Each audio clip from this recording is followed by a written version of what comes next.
Well, it's great to have everybody attending this session today. Thank you for taking your time. And if you're watching the live recording, we'll try and make it as easy as possible for you to follow. And even if you're listening as well, we'll also do that. The whole purpose of this session is really to help companies and individuals understand how to build community. And I'm joined today by Monet Shannon. Monet will give you a little bit of details around her background and also her experience in building community as well. But just at a high level, I'm going to start by going through a short agenda. So firstly, we will talk about, we will meet a member, as in Monet, and we'll go for an interview. We'll talk about what you need to build a community, and any tools and takeaways that we think might be useful, we'll send that to you and you'll get access to that at eq.app. So just on the URL here, it's just eq.app and you'll find it there. But I just want to start by really introducing Monet. And Monet, firstly, thanks for joining the session today. It's great to have you here. No, absolutely. And you've got a perspective that we've talked about a few times as far as kind of your career journey and some of the areas that you've seen of building community and being part of a community. It'd be great if you start by just giving a little bit of background to those that are dialing in now, and also those that are watching this live as well. Sure. So my name is Monet Shannon, and I have 16 years of experience in staffing, recruiting, and human resources. So I started out in the agency environment, which I'm sure there's a lot of people here that can relate to that today, and then made the transition into hospitals because the majority of my career has been in healthcare. But most recently, within the last 3 months, I've transitioned over to tech in InsurTech, also in human resources, but I can provide perspective from being in the agency environment, transitioning to working directly for an organization, and now working in tech. So lots of different perspectives. Oh, perfect. And so within those different worlds, community, I imagine, has been a big part of your growth. I know you've been a part of the EQ community for some time now. So tell maybe those people that are listening a little bit, like, why community is important to you and what it is about being part of a community that can make a difference. Sure. Well, I was introduced to EQ at a conference in Vegas last year. I can't believe it's almost been a year. Right. I was drawn to the community at that point because there was a community created within the conference that I think we all gravitated towards, and it was just very exciting, almost more exciting than the conference. But we had some dedicated small community time, and I think it's just great to connect in those smaller settings and cohorts. But going to the app community, I think that it is amazing what you created, Marcus, you and your team, and it's very interactive, lots of diverse talent from lots of different industries. And obviously I can, again, relate to it from different perspectives, being in HR, seeking diverse talent, but also potentially being a part of the talent pool. So there are lots of great opportunities, discussions, and just features that I think many can benefit from. Yeah, and I'll start to share screen for those that might want to see it visually. There's some parts of the community, and maybe we can talk through that as well, Monet. And just for those that are watching now, what you can see is that inside of our community in particular, we started this community to really connect people from different backgrounds. And so you've got various members that are part of the community, and while they're part of the community, they then interact with each other, but they also have the opportunity to refer people into the community. So from a staff and a recruiting standpoint, in particular, building up your referrals is something that you can do. And I'm going to stop on this profile here. So Monet, I think one part of it is the referrals that you've brought in, which has been fantastic, obviously, for us to see. And just full disclosure, we didn't know each other. We had never interacted prior to this, but you were drawn to the community and then you referred people. When you refer people to the community, and let's take it from the perspective of at that point where you were in transition, what was it about the community that made you think, hey, I'll tell someone about it? Why do you refer people into things? I do, especially for EQ, because I think that all of these people represent diverse talents. They all have different perspectives, and I wanted them to be a part of the conversations we were having, and to have exposure to the community and all of the benefits that it provides. Yeah, no, I got it. And then the other part of it, and just showing your profile off again, there's a few other areas. So we've got job section, some of the media, and then some of the events as well. And Transform's coming up again this year, pretty soon, which is great. So as part of when we think about community, because one of the things that I've been wrestling with is, and because we started EQ during the pandemic, was, do we need to have an online community or an offline community? Or do we have a virtual community, or is it just a scrolling feed? And the conclusion I've come to is that we need all and both. And you start the conversation kind of pre-event, then you have a conversation maybe during some kind of event, and then you continue it after. What do you think about community as far as like the best way to interact from a user standpoint? How do you use EQ, and how do you like to use it? Like, what's your routine? Sure. So I have alerts, obviously, and I check in on the community periodically to be a part of discussions, which there are constantly questions posed that start very interesting discussions. But I do also look at the job postings to see if there's anybody that I might be able to refer. And I know you and I, Marcus, have talked about, the word community and how it's kind of tossed around, and Right. with EQ being more interactive, whereas I think we've both seen some communities where it's not really interactive. It's one-sided with an organization putting out some information, and it's just for you to view and not interact with. And so that's a huge benefit, I think, of EQ in particular. No, perfect. And we talked a little bit about kind of some of the topics of discussions, and we've recently converted to hashtags. So there are different areas where we can have conversation. I think one of the things that I found that was interesting as we started to build a community was there's a professional element to it, obviously, but there are also things around like arts and culture, news, wellness, and gratitude. And what was super surprising to me was how much content we actually have flowing, that people can tap into and dip back into and reread.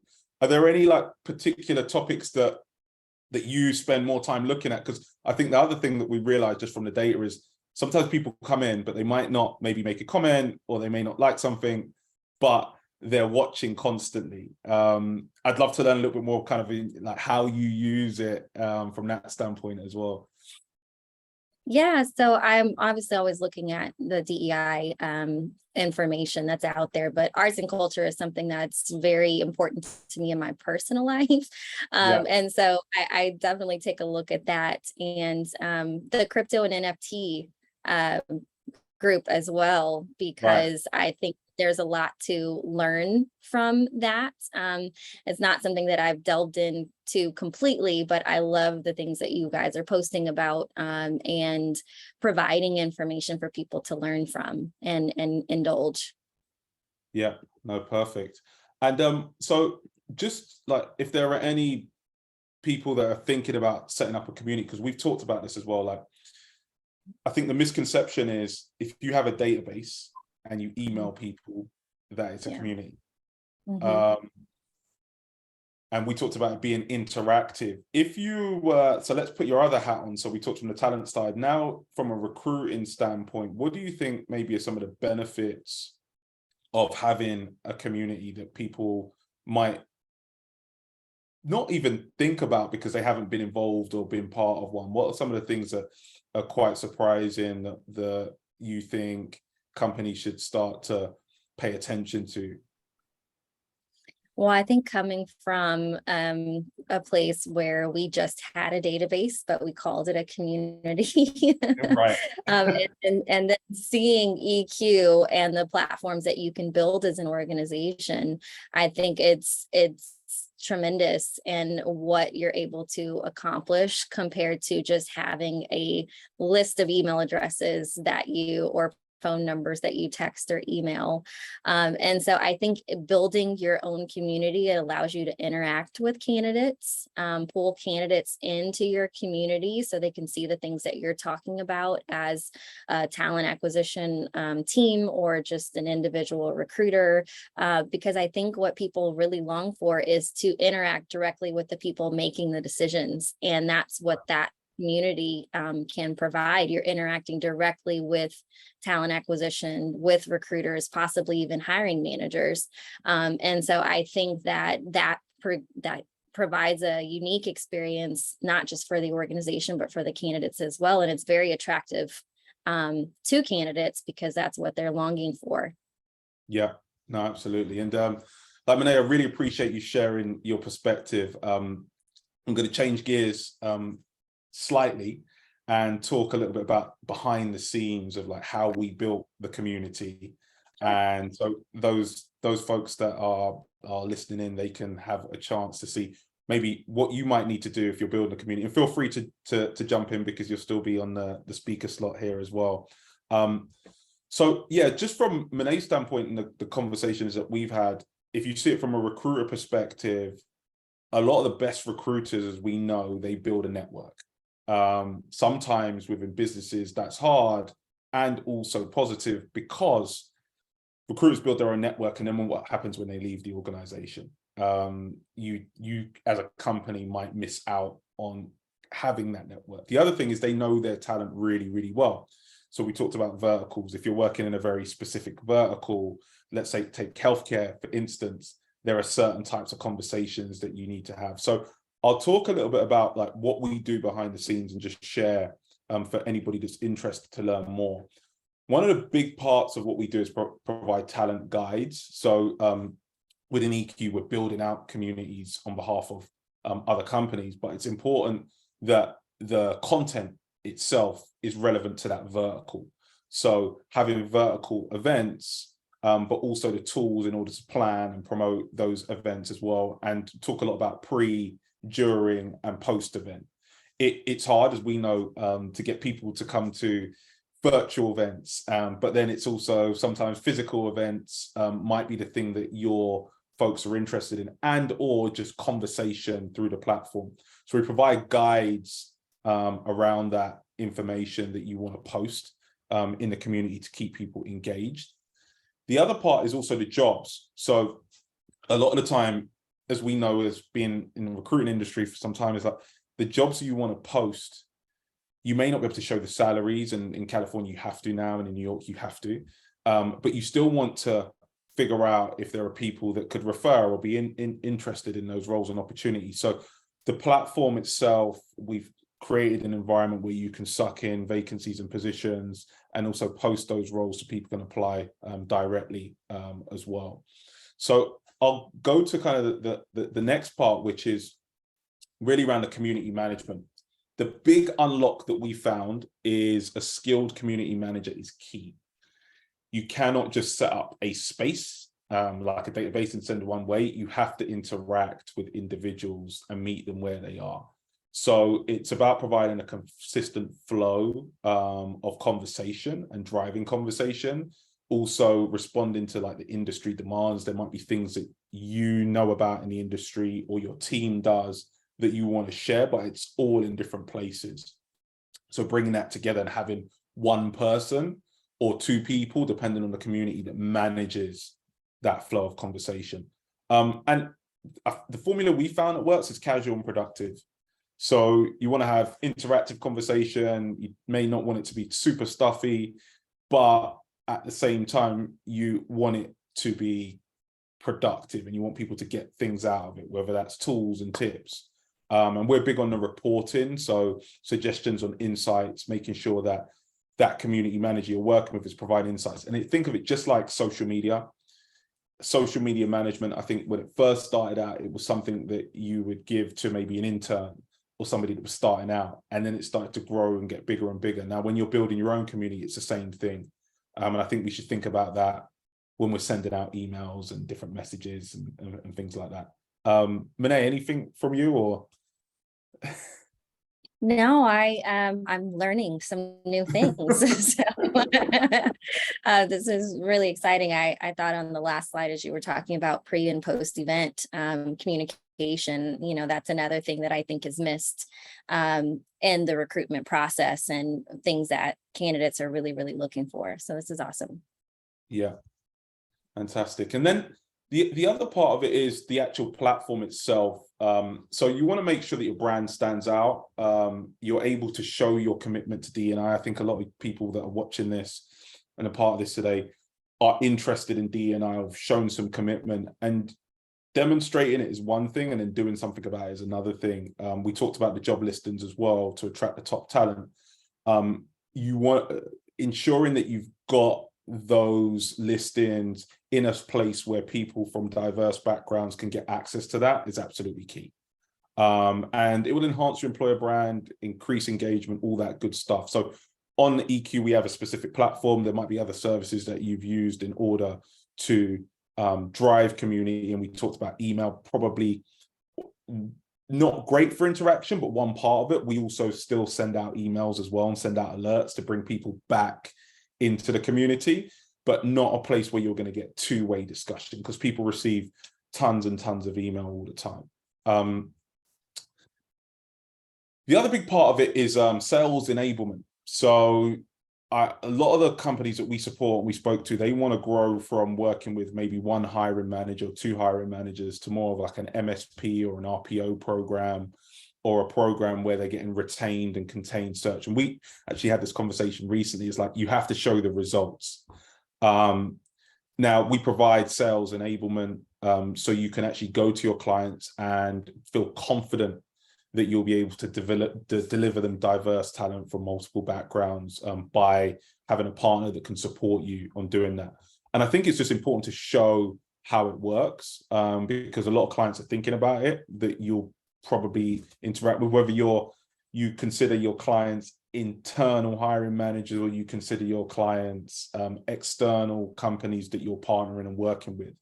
And with the labor demand kind of being up in the air, and I say up in the air because on one hand you've got 11 million open jobs, on the other hand you see in tech things are starting to tighten up.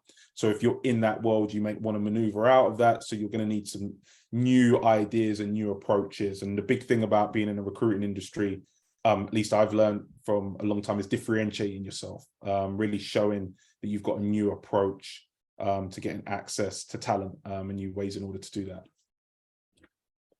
Anything on that, Monet, or? No, I was just gonna say, I know diversity, equity, and inclusion is huge for every single organization. So I love that you all have this as a feature for agencies and third parties to share. Oh, fantastic. The other thing is insights. So we spend a lot of time building partnerships with companies that can help us understand exactly what's going on in the market. So we provide these insights to our clients so they can provide it to their clients and they can educate the market. So there's a downloadable study. So we'll share this deck for everybody that's been part of this today, and you can get access to it at eq.app. And it will allow you to just get access to some of the insights that we've provided. We've done a study and we actually found, so it was a huge stat, that 92% of people enjoy working with people from different backgrounds. And that was a research study that we've done with Question Pro. It was from all different demographics, all different levels, and providing those insights, if you're really driving D&I as an agency or a recruiting company, is really important to keep your clients educated and building that credibility. So you'll get access to this immediately after the conversation today. And on the next slide, just a couple of things that we will be attending. So we are doing HR Transform again in Las Vegas this year. So if you're there, there's a discount code which you can get access to. or if you would like to attend.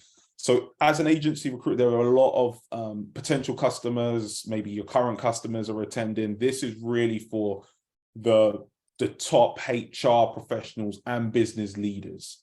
So we have a partnership with HR Transform, so people that are a part of our ecosystem can get access to that. And there'll be opportunities to potentially connect with your clients and win new clients as well. The other big conference that we'll be participating in is the SIA, so the Staffing Industry Analysts, and these two are happening in March. So if you are at the SIA, come and say hello, come and connect with us and interact with us, and we'd be happy to have a conversation. I'll be on a panel with some of the leaders in the D&I space, really talking about driving diversity and inclusion within the workforce as well. So those are some of the things. And if you want to find us in different places, eq.app is the URL.